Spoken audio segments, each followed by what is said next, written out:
1:30. I'd like to call the meeting of the December 16, 2019 Traffic and Transportation Commission to order.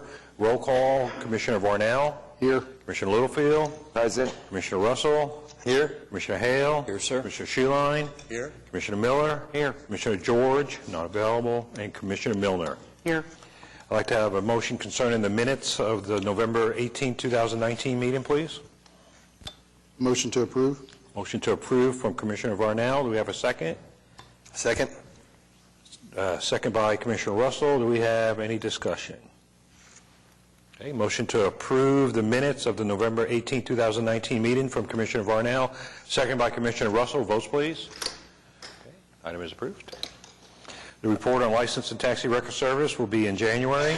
There's no items on the consent docket, so we go to item 5A. Kyle Morse, P.E., CEC Corporation, to consider a request for a signalized mid-block pedestrian crossing on Northwest 10th Street, approximately 160 feet west of North Vermont Avenue.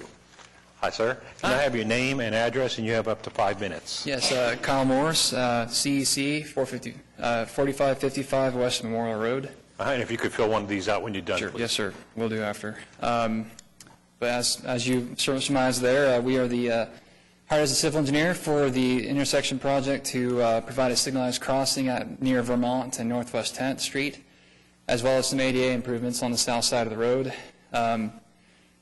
We looked at hired Lee Engineering to do a pedestrian study for the area. They took counts of all the pedestrian crossings for a day's time and took a look at what the MTCD requires and found that it was warranted to have a signalized pedestrian mid-block crossing in this location. But that's all stuff you've already read in the report that's already been summarized for you. Some information that you might not have heard all of to this point is kind of the genesis of this project. Susan Atkinson is here with planning to kind of go over what all the reasoning behind creating this project to begin with was. So if it's okay, I'd like to have her come up. Yes, ma'am, and I have your form. While she's talking, if you could fill out the form. And, ma'am, you have up to 5 minutes. May I have your name and address, please? Yes, greetings. Susan Atkinson. I'm a senior planner with the city planning staff at 420 West Main Street. As Kyle said, this pedestrian facility that we're requesting today has a planning context, and I wanted to tell you briefly about that.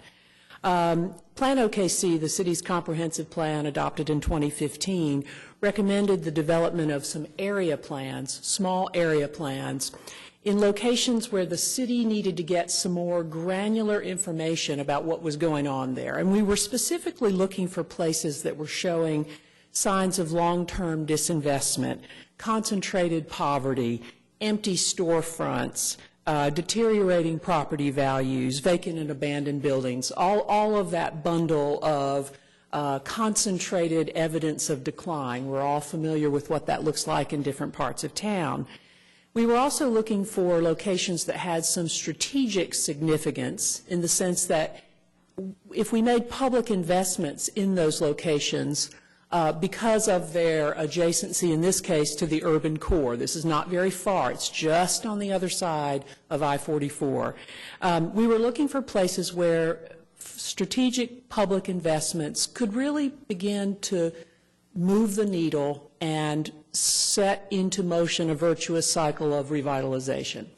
So this corridor, Northwest 10th Street, is the very first small area plan that we did after Plan OKC was adopted.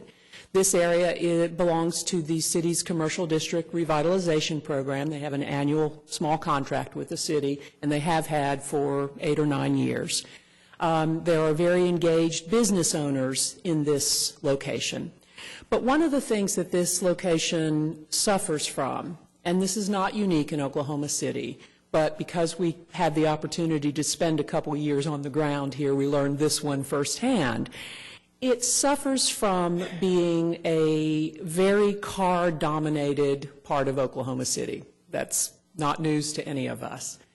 And so it means that other modes of transportation, pedestrians, bicycles, transit riders, really have a lot of ground to cover. So one of the things that the plan is seeking to do, in this case it is the West 10 area plan has not yet been adopted, but we're compacting it a little bit, and it will ultimately come before City Council for consideration. The plan is recommending some strategic pedestrian infrastructure at different places, and 10th and Vermont happens to be one of the places.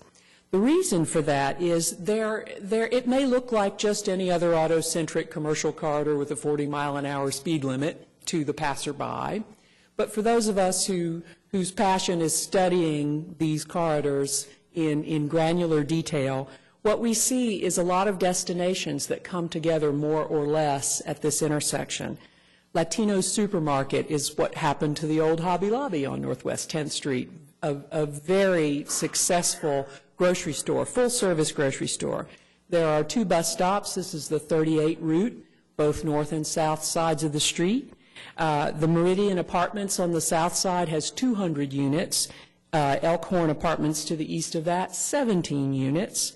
The classic Corbin neighborhood to the north has almost 2,000 residents. It's a very densely built part of town. That would be, a 3-minute walk from this location. There is the classic convenience liquor store combo at 10th and Vermont.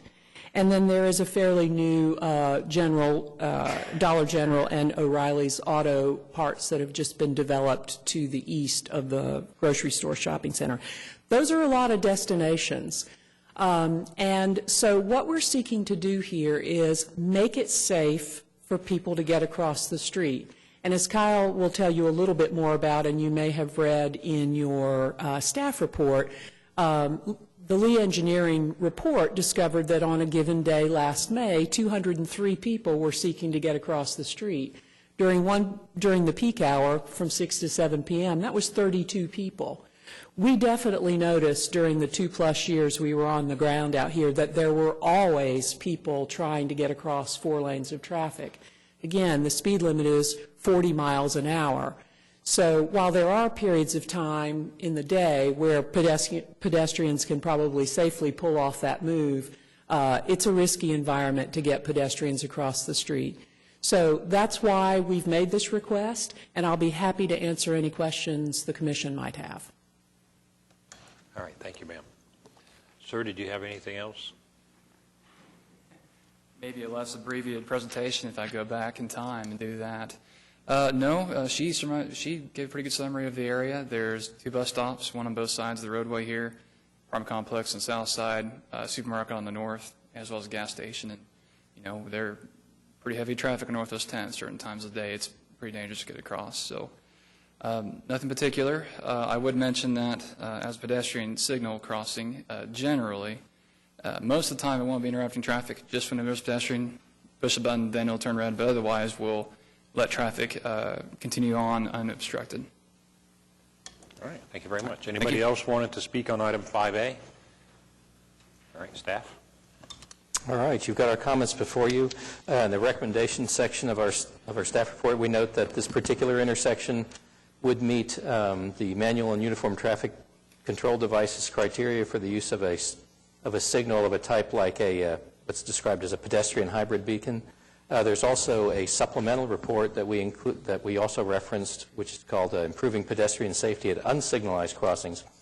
And this particular study would suggest that this location may merit the consideration of a traffic control device that could display a red signal to indication to motorists, which would require them to stop. In reviewing the collision trends, since January 1st of '98, there haven't been any, at this point, there have been no pedestrian-involved collisions recorded at the intersection. In the absence of any mitigating conditions such as insufficient sight distance or history of pedestrian-involved collisions, a decision to install a signalized mid-block pedestrian crossing at this location will be at the Commission's discretion. I'm happy to answer any of the questions you might have relative to the application. All right, thank you very much. Do we have a motion concerning item 5A? The other button. I make a motion to approve the installation of the crosswalk and the signal as requested. Okay, we have a motion to approve item 5A from Commissioner Russell. Do we have a second? Second. We have a second by Commissioner Schuline. Do we have any discussion on item 5A? I have a couple questions. Yes, sir. If this is approved, is that signal going to affect left-hand turn into the shopping center at all? The signal will be at a pedestrian crossing only, so it'll be far enough away from a driveway. It won't be used.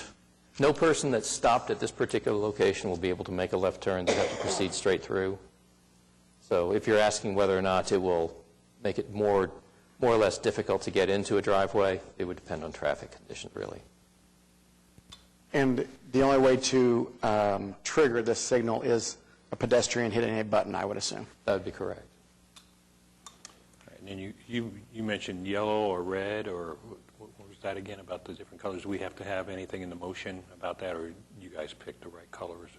No, I believe the applicant's intent is to submit basically a pedestrian crossing signal of the type that you can see it on, like on Northwest 23rd Street at the Tower Theater. That's just strictly a 3-section red, yellow, green signal head. The commission's approved a traditional pedestrian crossing over next to DeLisi Park on North Meridian between Northwest 52nd and 53rd. And then there's another example of a recently approved example, which is at Cleveland Elementary School, which is on Northwest 23rd Street, a little bit east of May Avenue. And those are just traditional signals. I mean, just a standard red, yellow, green signal head, and it's only pedestrian activated. And that's what would go here? That's what That the would be the applicant is seeking, recommendation. yes. Right. Okay. Anybody else have any questions or comments? All right, we have a motion from Commissioner Russell to approve item 5A, seconded by Commissioner Schuline. Can I have your votes, please? Okay, item is approved. We go on now to item 5B, LaShawn Thompson, Court Administrator, Oklahoma City Municipal Courts, to consider a request for pedestrian crossing warning signals on North Chartel Avenue at Robert S. Kerr Avenue. Hi, ma'am. If I could have your name, address, and you have up to 5 minutes. Good afternoon. LaShawn Thompson, Oklahoma City Municipal Court Administrator, address 701 Couch Drive, Oklahoma City, Oklahoma 73102. Today I'm coming before you to consider a request for a pedestrian crossing warning signals on North Chartel Avenue and Robert S. Kerr Avenue. Our employees, like I discussed in the letter, our employee parking lot is on the north side of the Oklahoma County Jail. Our employees have to cross that 4 lanes of traffic. Our hours of operation are from 7 a.m. to 7 p.m., and sometimes it's dark in the morning and dark late at night, and our employees are having difficulties with crossing the street. And then we also have a OG&E span pole there, and then we have some law enforcement vehicles parked on the side also as well, depending on what side of the street you're traveling. It's blocking the visibility of the pedestrians. And I'd be happy to answer any questions that you may have. Well, great. Thank you, ma'am. Anybody else wanted to speak on item 5B? Okay, staff? Okay. You've got comments before you. I'll reiterate something that Ms. Thompson had addressed, and that was on page 2 of our report. You'll see we've got a photograph looking north on Chartel, approaching the intersection. At this particular location, Chartel widens as it crosses Robert S. Kerr, and that northeast corner of the intersection where pedestrians will be making their crossing basically is invisible until you get close to the intersection.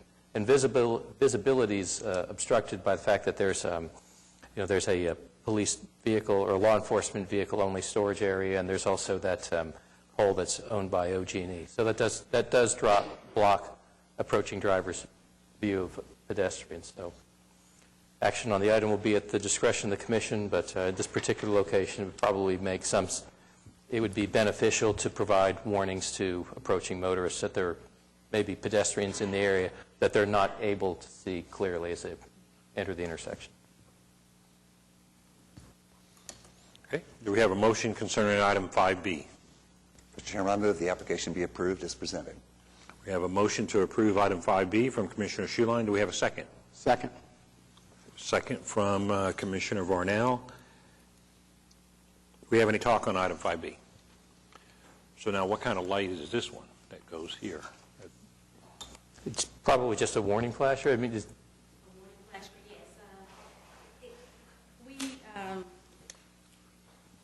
We were looking at the lights that were installed at the mid-block on Western Avenue over there by the American Fidelity Building, where it's pedestrian activated, LED flashers. That's what we were looking at. So whatever the commission recommends. It would just, yeah, so it would be pedestrian-activated flasher, but because there are several varieties, but we would probably go with, on something like this, would just be one where the perimeter of the sign starts to flash once it's activated.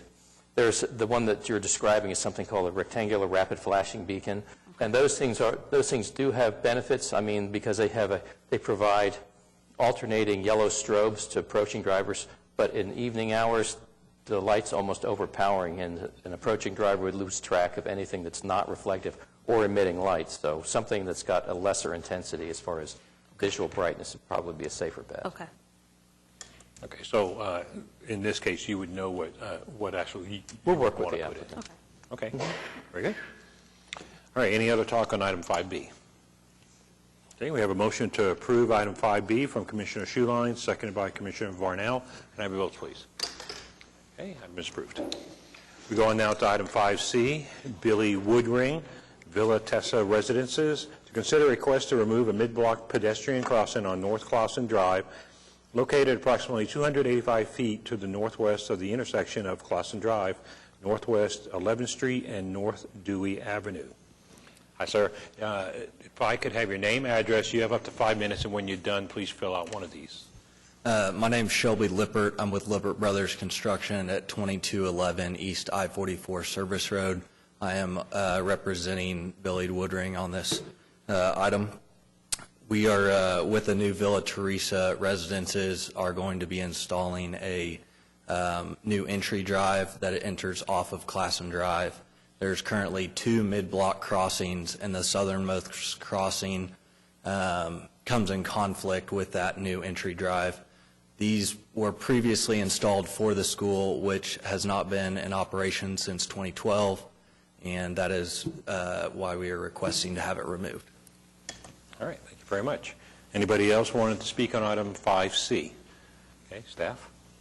We've got no further comments on the item, but since Villa Teresa School did close back in 2012, and actually the 2 crossings on Classen Drive were put in place for that, we're recommending approval since the primary use for which it was installed is no longer there, and the location is going to conflict with a driveway which will be constructed at the same location.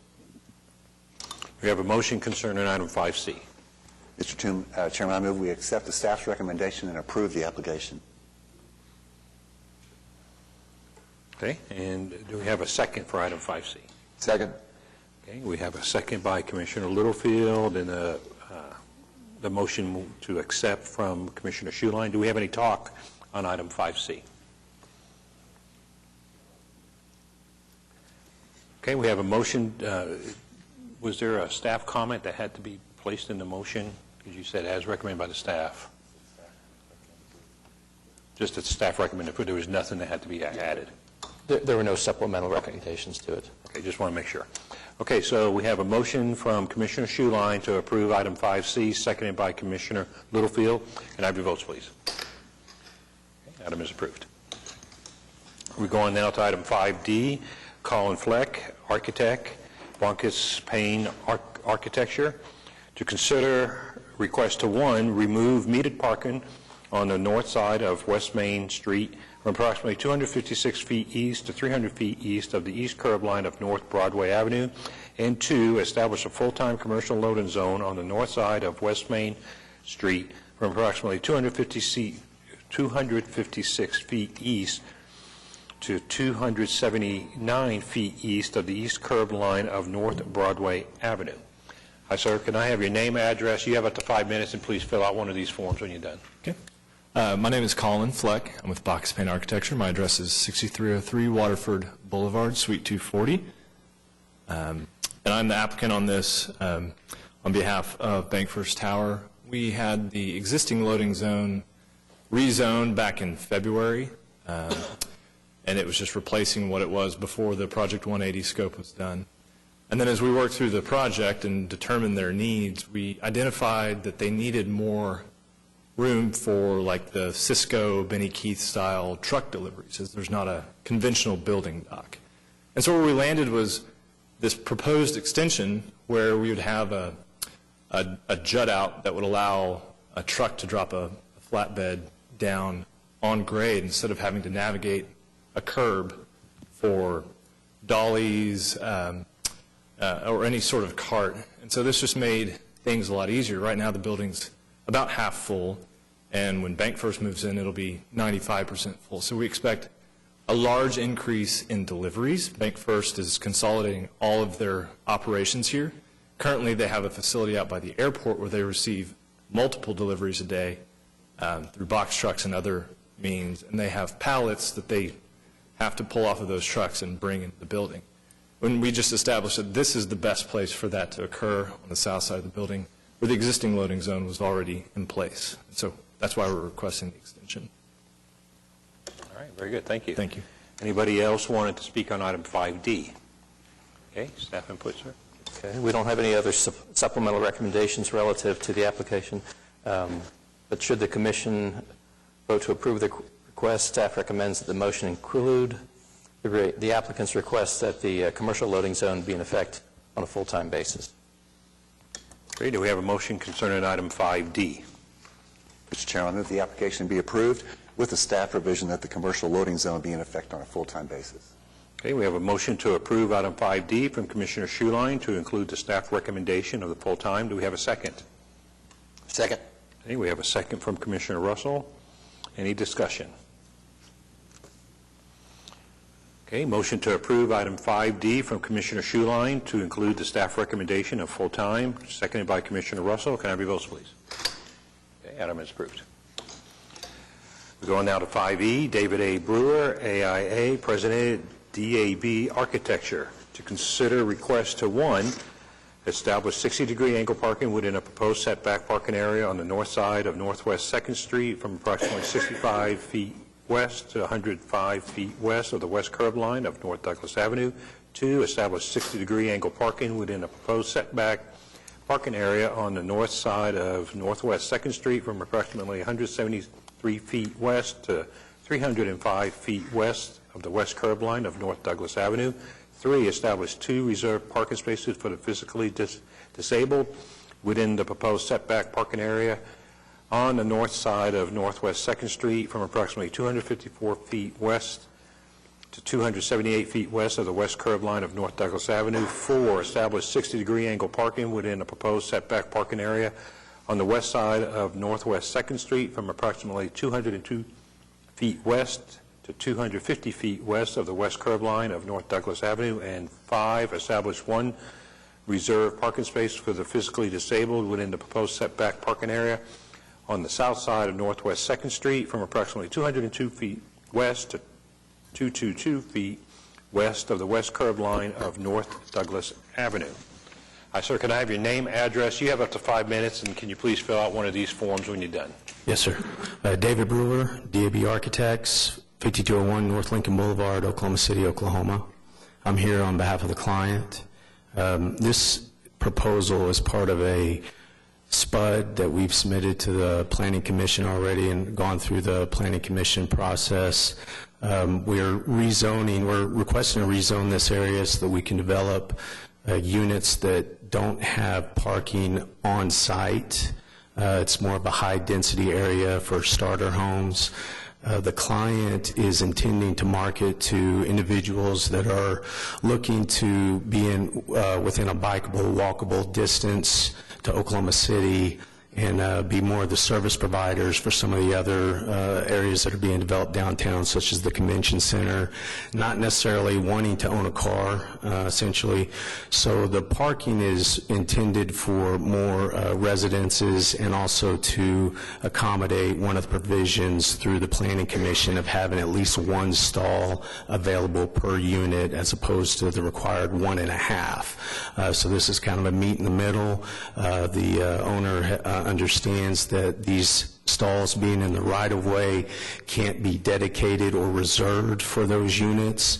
But again, since that's not the market that they're looking for anyways, they've been willing to accept that provision. That's it in a nutshell, and I'm here to answer any questions. All right, thank you very much. Anybody else wanted to speak on item 5E? While we're doing this, if you want to fill out the form, sir, thank you. Staff recommendation? Comments? Okay, you've got our comments before you. The 60-degree angle being proposed is of a sufficient depth that would allow most maneuvering to occur. This is a low-volume residential-type street. If the commission recommends approval, a motion for approval should include that the applicant dedicate public right-of-way or roadway easement sufficient to fully cover the proposed setback parking areas and sidewalks, and that the applicant bear responsibility for the preparation of construction drawings and bearing all associated construction costs. And other than that, I'm happy to answer any questions you may have on the application. All right, thank you. And, sir, I just want to verify on those two staff recommendations, is that okay with you? That you will dedicate right-of-way or roadway easement, and that you'll bear all costs? Could I get some explanation on that, on the, again, on the dedicate the right-of-way? Okay, the purpose for having at least a right-of-way or a roadway easement is that in the event that the city has to post signs for like future traffic controls, there might be an application that comes back in the future. Someone wants to put like a parking restriction, like 2-hour time-limited parking. Without adjacent public easement or right-of-way, there's no place for us to post signs. Besides that, since the sidewalk is across the head of the angled parking spaces is required under our municipal codes, it would allow the city to be able to go in there and also do maintenance work if it was needed. Okay. Otherwise, if it's outside the limits of an easement or a right-of-way, the city wouldn't do any maintenance work at all. I mean, we wouldn't have the ability. And we also wouldn't have the ability to put in or to maintain a fully accessible way along the north or south sides of 2nd Street. Would any work done in that right-of-way be at the owner's cost? If there needed to be anything done underneath the sidewalk, let's say, and that sidewalk needed to be repaired, would that be at the city or the owner's cost? Just for clarification. The city does have a cost-sharing program for maintenance work in the event that a sidewalk does need to be repaired, but more often than not, when a sidewalk is being worked on, it's typically because there's been like a utility cut or something else has gone on adjacent to the roadway. But ordinarily, it could be either one that would be responsible for taking care of it. Okay. Yeah, those provisions are acceptable. Okay, very good. Okay. All right, do we have a motion concerning item 5E? Mr. Chairman, I move that we approved, as long as we include the conditions that were identified by the staff, the 2 bullet points. Okay, we have a motion to approve item 5E from Commissioner Schuline to include the 2 staff recommendations of the dedicated right-of-way or roadway easement, and the applicant will bear all costs. Okay, do we have a second? Second. Okay, we have a second by Commissioner Varnell. Okay, do we have any talk on item 5E? Yes, sir. I'm curious on the adjacent to the handicap parking spaces, the diagonal lines, do those designate the location of where the ramps would be, or are ramps required?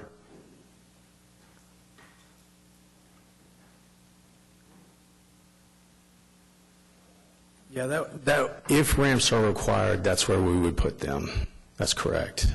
For an on-ramp onto the sidewalk. How do we know if they're required or not? The ADA does require it because, unless of course the head of the parking area is constructed so that it's already accessible. Most parking areas have got like a barrier curb across across the front of them. And if there is a barrier curb, then obviously you have to provide some means for a person exiting their vehicle to make it up onto the sidewalk areas. So there would have to be an accessible ramp for that. Just curious if it could be a requirement that they're located where they're designated in this diagram.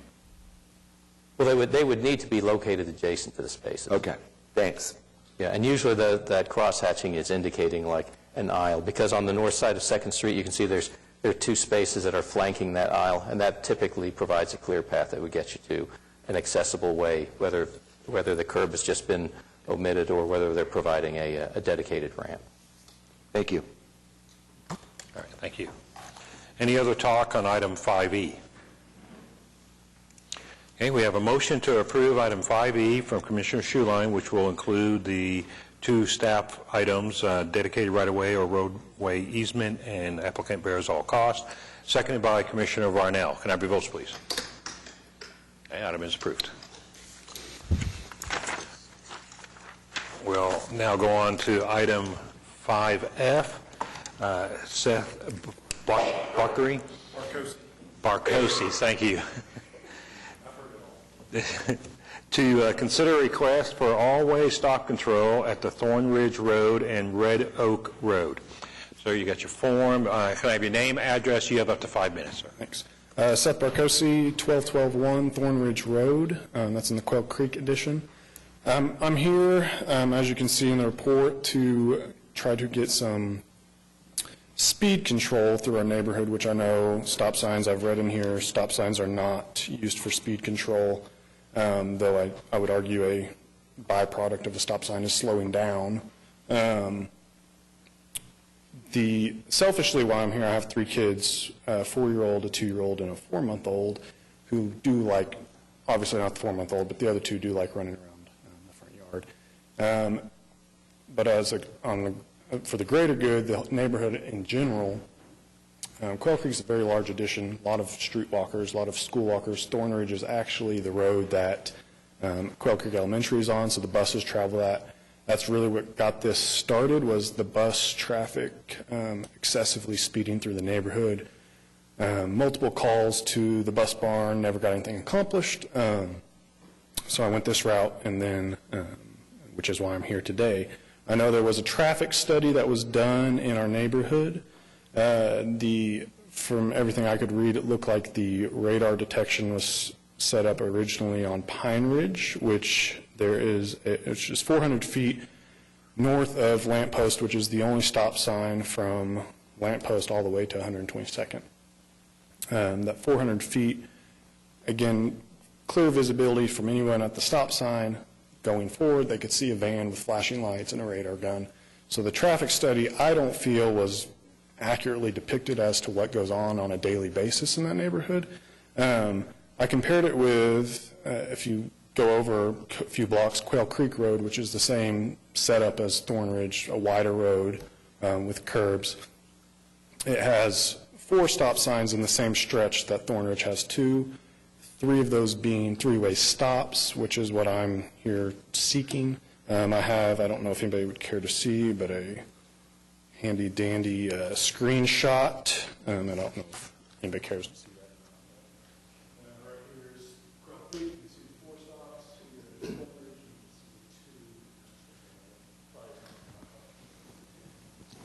You can see 2. But again, just trying to get that neighborhood safety. I mean, it's really, like I said, the street walkers we have, there are a lot of them, a lot of elderly that can't get out of the way quick enough. There's a lot of, from that, especially going northbound from Lamp Post, which is the only stop sign between, like I said, stop sign between Lamp Post and 122nd, is a downhill slope.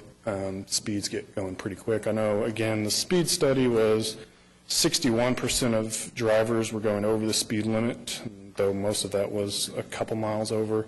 I would argue if it was done more discreetly, that you would probably see a true depiction of what the average daily driver is, whether it's moms picking up their kids from school, long crews, buses, or people cutting through from May, especially during rush hour, to dodge the stoplight at May and 122nd. A lot of people will cut through. They know Thorn Ridge, nobody's ever there checking it. They know there's no stop signs, and they cut through. And I'm trying to stay on top of it before there's an injury or something worse in that neighborhood. So that's all I have. Thank you. All right, thank you very much. Anybody else want to speak on 5F? Okay, staff? Okay. You got our comments before you. Relative to this, how we conducted the speed study, granted, we did set up down towards the next street over at Pine Ridge Road, but our data collectors, when they do that, they use a laser radar speed gun, and they do it very discreetly because we don't want to do anything where we will influence driver behavior. So there are no flashing lights, there's, nothing to draw attention. I wasn't there, my wife Right. was. Okay. She said she saw the van with the flashing lights and a guy with a radar gun, so that's all I can speak to. So, Okay. which I did send an email, as soon as she told me that, I sent an email, I believe, to you to kind of notify you. So. Okay. And beyond that, when this intersection was reviewed relative to the city's criteria for using all-way stop control and the manual and uniform traffic control devices, based on, collision experience, available sight distance, the traffic distribution, which is about 94% of the traffic is carried on Thorn Ridge Road, and about 6% is carried on Red Oak Road, which makes sense for the area because Thorn Ridge is kind of a collector running through the neighborhood, and Red Oak is kind of a short east-west street that just connects two other roads.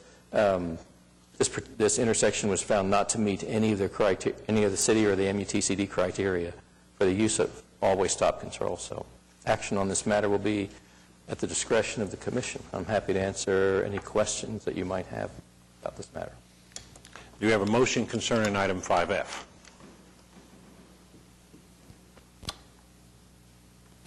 Since Ward 8 is not represented today, I will go ahead and, I'm the closest to that ward, and I'm very familiar with this area. I've niece and nephew that both attend Coal Creek Elementary School.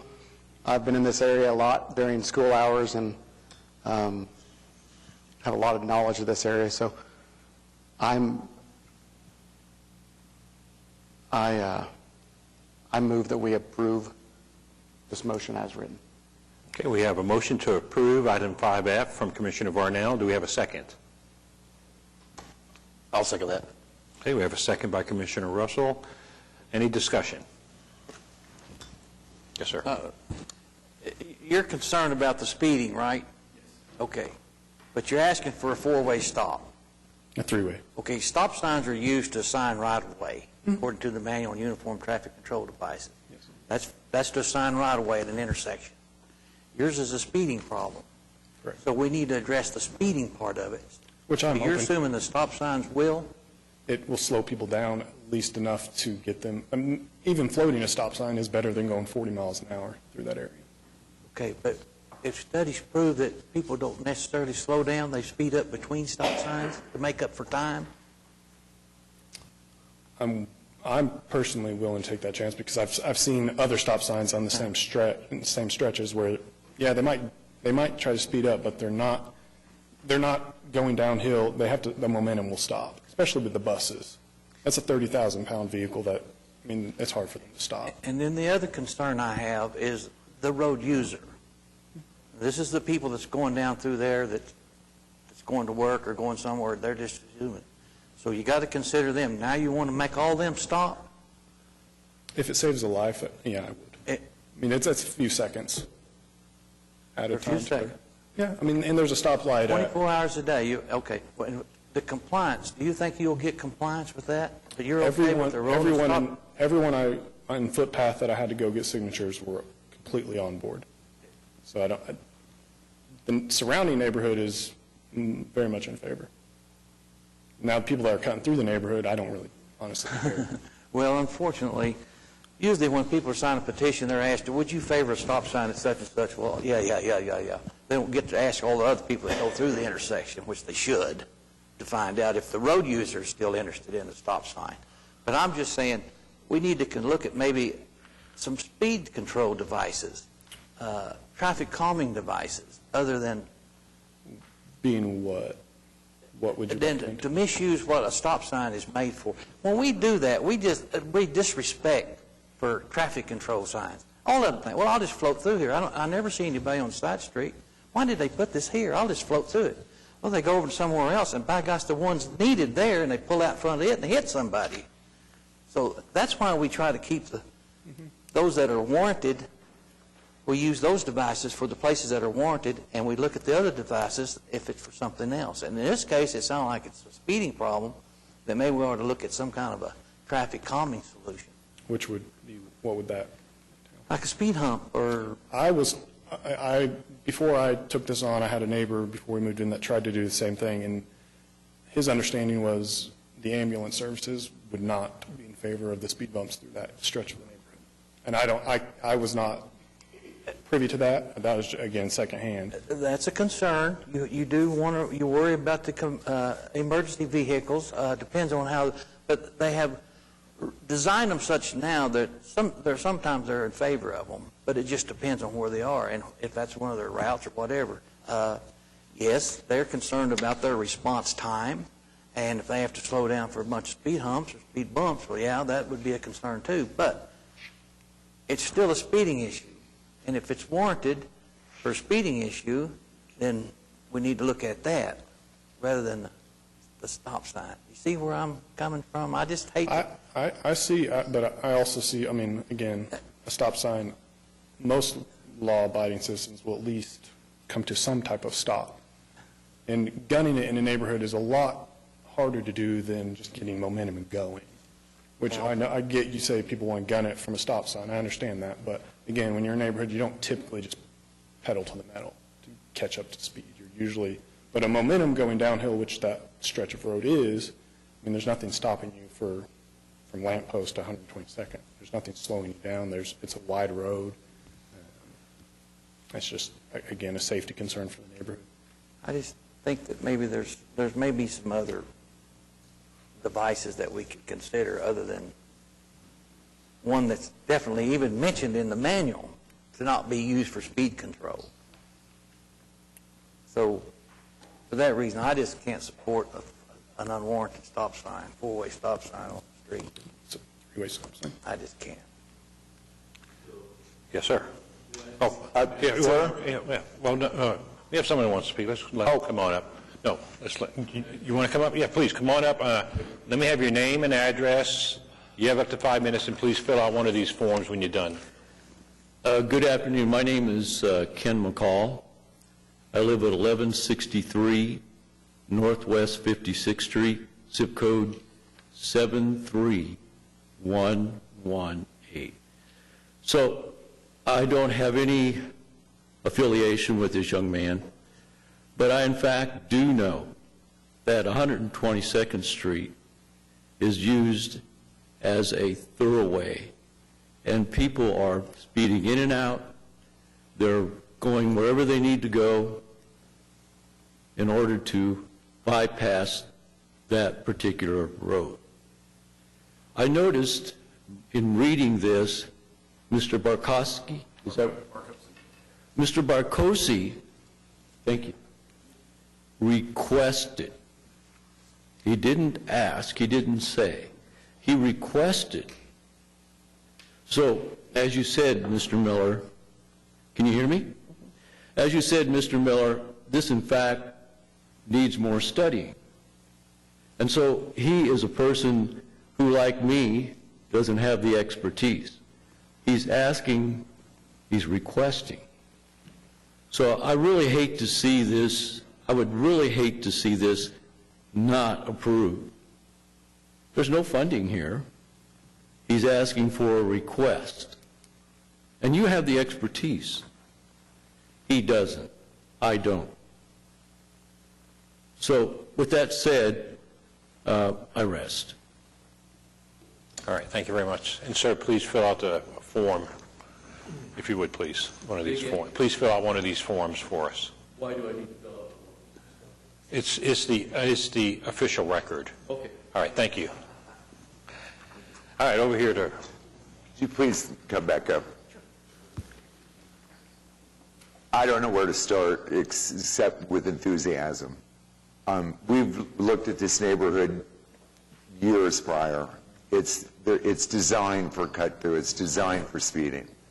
And the only tool that we've ever had that could ever be requested to address speeding was stop signs. But several years ago, we formed a subcommittee here, and we looked into alternative speed abatement measures. And we came up with a program called ASAP. And that program is in its infancy. We're starting to get neighbors and neighborhoods interested in looking into elements that are in that program and try to get them installed into situations like yours that would really be effective compared to a stop sign. I know that you're familiar with those driver feedback devices that are all over Nichols Hills. Yeah. Boy, I see them, I slow down. Oh, yeah. You know, No, those cost quite a bit more than stop signs do. So. It does cost more, but what I admire about you, and I'm assuming, is that you have single-handedly taken on this intersection, and you got with staff, and you got the petition work done, and et cetera. I actually cheated. I emailed my neighbor, Mayor Holt, first. Okay, your neighborhood association, and I know that Quail Creek has a strong neighborhood association, this would be something that I'd recommend you take to the neighborhood association, and perhaps look at other areas in the neighborhood at the same time that could be problematic for the neighbors and the citizens going through there, and get back with staff and see if there isn't some element that your neighborhood could accomplish at this particular spot and possible other spots in your neighborhood. Because I assure you, and I agree with Commissioner Miller, stop signs aren't the solution.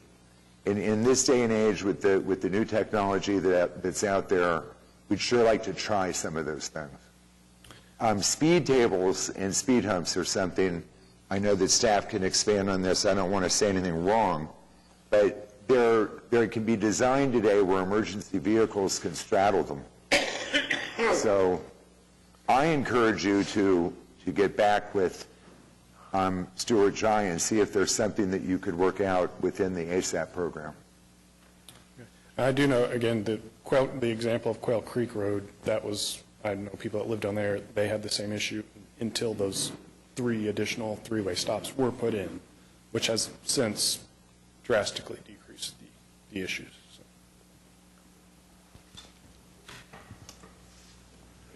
I also want to add, my parents live in Quail Creek, and the association has already done some steps where they have radars, I'll call them radars, all over the neighborhood. You have a couple by your house? There's one literally in my parents' front yard on North Quail Creek. So they're doing things to take steps to help slow people down. I don't know how good they've done. His neighbor could expand on that, but they have done some things. I think that's why he's asking for additional support. Yes, sir. I live in a neighborhood that has a raceway of just a long stretch. I'm familiar with what you're describing. We've got some stop signs that are not warranted, and people float those. And in my neighborhood, I know that's a hazard to children that play expecting people to stop. Whenever I know, what we did for a period of time was to ask Oklahoma City Police to come out and write a bunch of tickets, which they did. That does help for about 6 months. People do go back to it, but it is effective. Let me ask you, you mentioned school buses. Are you having a problem with school buses speeding? Heavily until I really got the ball rolling with the whole group that I got on an email chain with. It seemed to have, there's still days, but it seemed to have improved, but they were, again, I don't have a radar gun, but I would guess they were going 35 or over down that stretch of road. And I'm all for anything that can be done. And I definitely see your point of people floating and kids thinking that they're going to stop. Again, I'm just trying to figure out what to be done in the near future, right, as opposed to dragging on like it's been for. If we could get Oklahoma City Police out to try to monitor until you can get with your HOA and get with Stuart with some possible alternatives to a stop sign.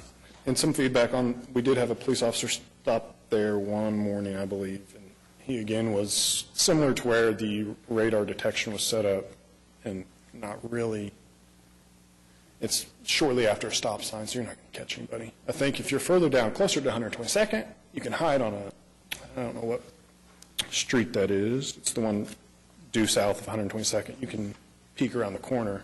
There's no visibility for some driver to see you. I think, again, I've had to reserve myself quite a number of times from throwing whatever's in my hand on a Saturday morning doing lawn work. So. Seth, I just want to clarify.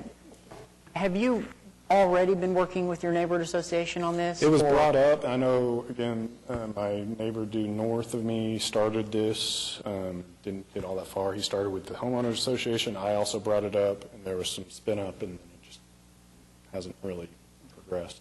Like at a meeting, like a neighborhood association meeting? Yeah, it was brought up. Okay. I just, thank you. One more thing. Yes, sir. Your councilman and the mayor of Oklahoma City live in your neighborhood. They do. Have you spoke to them at all about this? I Facebooked Mr. Holt. I felt that would be the most, maybe not best use of his time, but the most efficient way to get something actually done. And he directed me to his office. And we got the ball rolling a lot faster than it had been. So.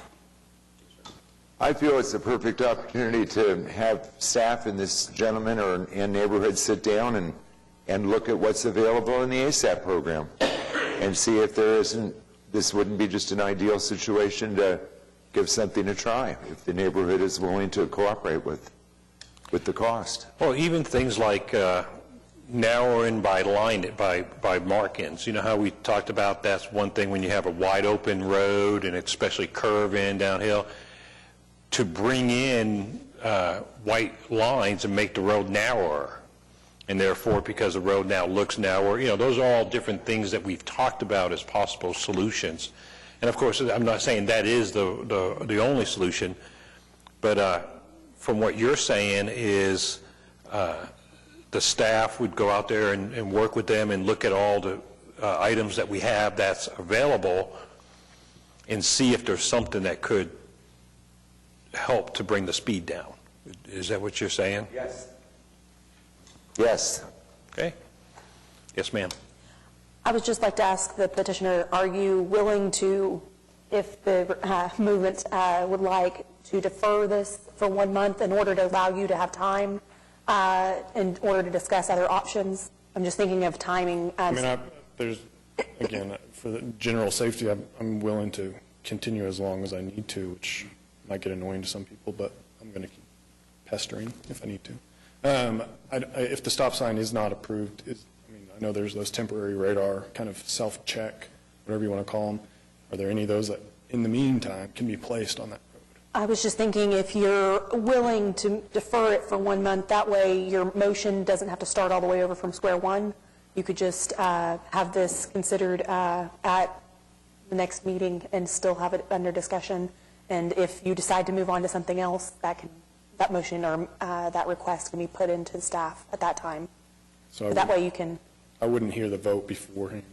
Well, the vote could go through. Okay. I'm not saying that, if you would prefer. I'm just saying that there's another option that you could also have it deferred, allow you time to discuss with staff other options and see if those are possible or not. I felt like I had to approve. So I'm just trying to figure out.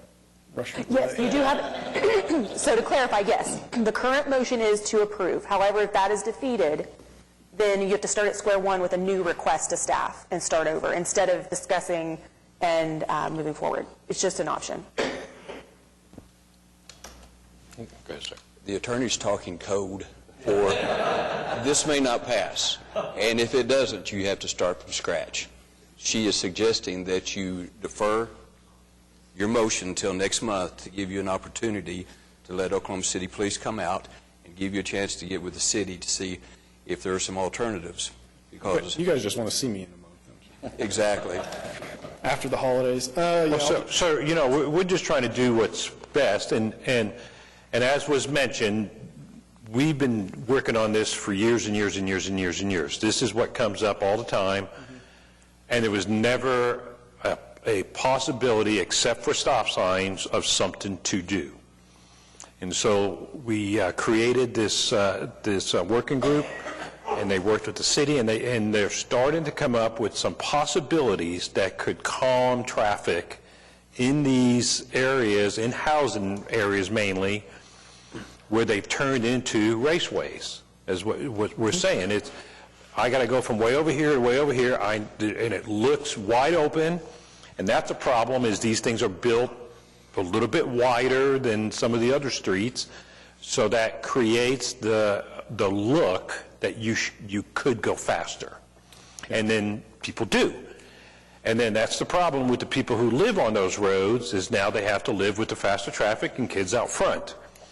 So what we're saying here is, yes, we can press on. There is a motion to press on with the vote for stop signs, but that may not be your best solution. There may be some other things. Now, to be honest with you, any solution of this nature may have a price tag to the homeowners association. And that's where you would go back and say, okay, in this area, the staff and everybody out there kind of agrees that the best solution is whatever. There's many different, not many, there's some solutions that could work, maybe. And let's say it's a $1,500 price tag. Then the homeowners association would come up with the money, and that's all part of that program. And then the city would install and then do whatever it has to do. And then hopefully then it would calm the area. And that's all that we can offer you. As was said, stop signs are not for speed. They're for signalizing right of road. Okay, that's just a basic thing that why there are stop signs. But we think we are going down the correct path with a solution to maybe in the future have some traffic calming that could do what needs to be done in an example of your area. And as the council has said, if you let this vote go and it gets approved, well, yes, you would have stop signs. If it gets disapproved, you'd have to wait 6 months to ask again. It's just myself or anybody. I believe anybody. Am I correct? For this particular intersection, it would be 6 months. Yeah. Now, that's another reason that I'm offering the option to defer it, to either find out if there's other alternatives and to pursue those and those costs, or to say those other options aren't going to work for this particular location. Staff and I have discussed and looked at each option, so I would still want to request the stop signs in January. That's just an option. Other option is to hear the vote now, and it may or may not go the direction you're wanting. Okay. I did have 2 questions. Does anybody know if any studies have been done on speed bumps, much to your point of stop signs? After the speed bump, do people continue to speed up, much like a stop at a stop sign? Well, and these speed bumps are almost at speed bumps, meaning if it's 25, which housing area is 25, it would be a bump that would be maybe at 20, saying it'd be a sign, it would be a caution speed bump, recommended speed 20. So people would slow down, and then of course they would speed up, just like anything else. It just wouldn't cause the problem of rolling stops. Whereas if there's a speed bump, you would now assume someone will slow down, but you would not have an expectation that they would stop. And this is all where we are going. Other cities are in the process of doing this, and we're still getting a lot of data from across the U.S. So what we're offering to you is you can say, hey, why don't we wait for a month or 2, depending on whenever we could defer, and then that way and you get with the staff, and if it comes out, and as the council said, if it comes out that there's no other option, nothing that would work, the homeowners association doesn't want to pay any money for it, and you don't want to pay any money for it, and this is the only thing that is being brought up, well, then we would have a vote. And that's what we're offering to you. If you say vote, then we'll press on. Is there the potential of those radar detection signs in the meantime before all this gets fleshed out? Well, the city does have some. You could put it on the list there, sir. Is that right? Yeah, we've got 2 signs. The batteries will allow them to run for about a week at a time before they have to be brought back in and recharged. I can charge in my house. If that's an available option, then we would accept that. And then also we'd ask local law enforcement to be out there too. And so, there's things that we can do to kind of bring awareness to that area. We always recommend that the homeowners association puts into their newsletter the responsibility of being in a neighborhood to comply for the safety of everybody in the neighborhood. So we always recommend those kind of options also. One final question, and then I'll be done. I've never understood, so on our street there are the speed, or the school zone flashing signs. There also ends up being, it says in school zone. Well, if the school zone speed is 25, it's 25 anyway. Correct. Why does it say in school zone? Well, it's my understanding it deals with the fines. Okay. You know, It does get confusing to drivers, I'm sure, if, it was 25. That was a question that I asked many years ago. I said, well, why put that there? And it deals with fines, that the fine is greater if there's a speeding violation in a school zone compared to just a regular zone. Okay, well, then I will, unless there's anything else, I'll defer, I guess, till next month, and... Okay, so you are asking us to defer this item? Yeah, I'll be to you in a second. So you're asking us to defer this item to the next meeting so you could work with the staff for some possible other options? I would like to hear. Can I hear him first? Can you?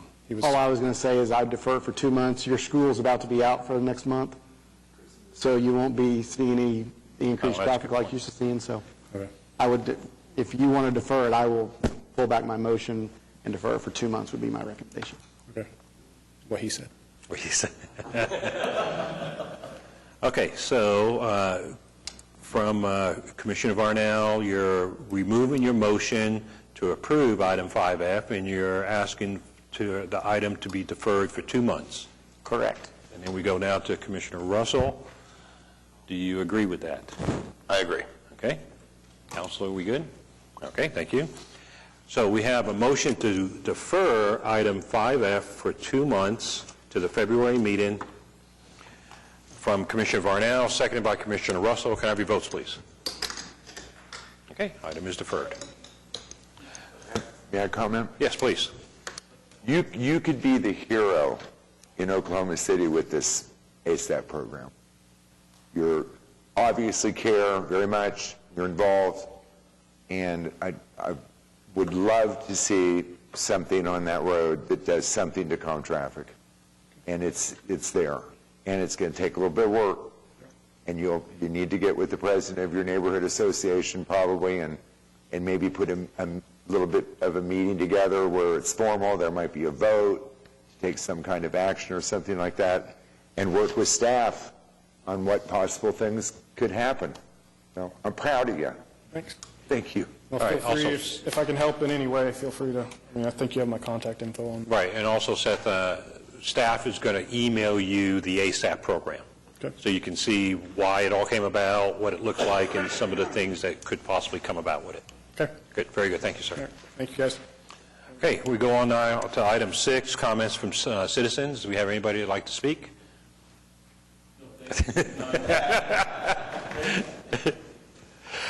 Okay, then we go on now to item 7, reports and other items from traffic commissioners, et cetera. Go on over to Commissioner Varnell. None for me. Commissioner Littlefield. Just a quick one for me. You all have recognized I've been a little challenged with my walking here for the past several, to me, years. I've been very in tune, particularly in the last 8 or 10 months, with handicap parking spaces and where the ramps are. And that's why I brought that up, because I'm not seeing a kind of a standard there. Maybe I'm not paying attention, but sometimes there's a handicap parking space and the ramp is 4 regular spaces down. It's just, I'd like to learn more about that. Well, that may be some of the older spaces that were done up with some previous guidance, and then now, of course, there's current ADA. Just a curiosity. Then we go on now to Commissioner Russell. Nothing, sir. Commissioner Hale. Nothing, sir. Commissioner Schuline. No, thank you, sir. Commissioner Miller. I'd like to comment about the ASAP. What would be good, in my opinion, if we had a PowerPoint presentation that we could take to our homeowners associations when they're having their meetings, or if we get invited or so, whoever, so that we could give both sides of it. So we could tell them where we're coming from up here and what we do up here and explain to them a little bit. But we'd have to make it'll have to be a little far enough along that it's approved and what we're going to do and who's going to pay for it and that sort of thing. But to me, I think we're lacking not educating our homeowners a little bit more what we do and what's available. I really do. That's all I thought. A very good point. Over to Commissioner Milner. I just want to second with exclamation points what Commissioner Miller just said. I think that's a phenomenal idea. if there was a PowerPoint or something that could go out and help working with the staff on what ASAP is, I just appreciate the fact that more and more it seems like we're getting away from the stop signs as the only use for combating speeding, and we know it, and maybe we take it for granted sometimes that we understand it doesn't always work. The applicant doesn't. It's their first time when they come in. We might could even coordinate that a little bit with Neighborhood Alliance. Georgia, I mean, they're a good resource for homeowners. And they can say, hey, by the way, we've got this. Fact is, they might invite you down and have it and host it themselves. They've done it for other things. So we just we'll need the presentation put together. So is that the organization, and I'm just challenged here, is that the organization that all the homeowners association works with, kind of thing? Yes. They're the ones that do all the training kind of thing and all that stuff. So that's where, and we could sign that out ourselves and just say, hey, just to let you know, this is where it's at, and here's something you can use. And if you do have a training or a meeting with all the different places, or if it's ward geographic kind of thing, we could go talk about it. Yeah, Georgie Rasco is the director. Okay. And she was aware at the time of the formation of the subcommittee and was very, very interested in and excited about this.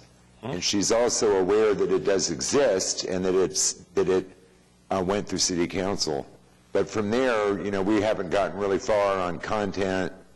We've gotten far on the format and how people apply for it, et cetera.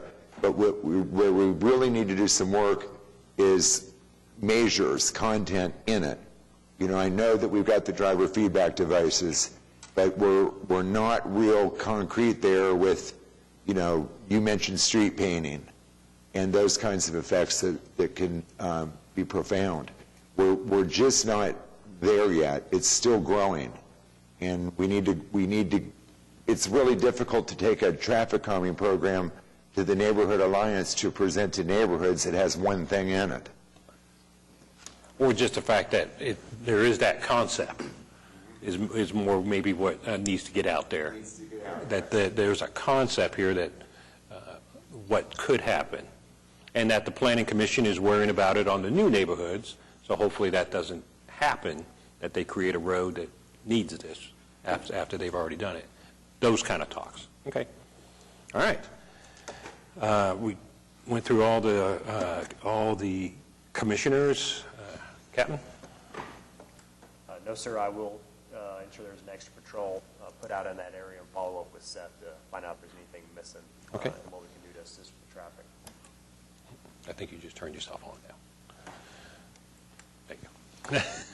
Got it. Thank you for your help. Counselor, anything? Staff? You've got our standard monthly report of yield signs, which were administratively installed.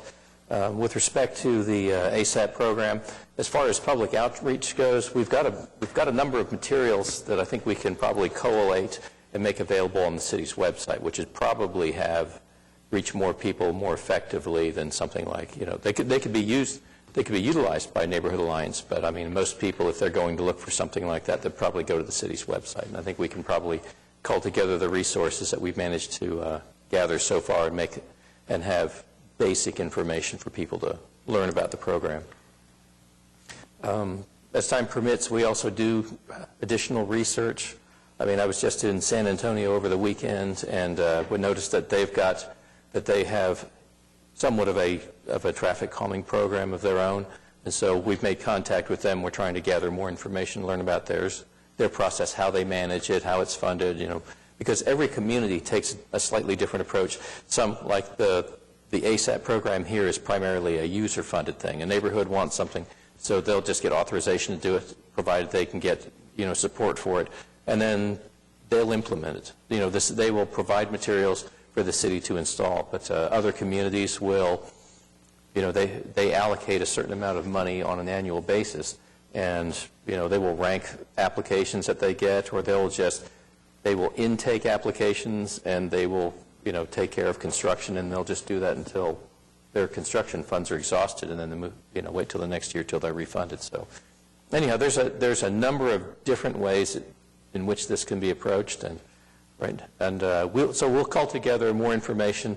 We have been working on some information. We're trying to get updated information on how we, actually better information, maybe clearer information on petition requirements, not only for like stop requests or things like that, but this would also roll over and be used in like the ASAP program as far as, what we would need, or the city would want to have in the way of demonstrated area-wide support for a traffic calming measure on a particular street in a neighborhood. So, I don't know, as we get more into it, we'll see about putting together a summary, a status report of where we're going, and include that in the next meeting's agenda. Okay, all I have is, I got a few things. First of all, just remember, next meeting is the Friday after the third Monday in January.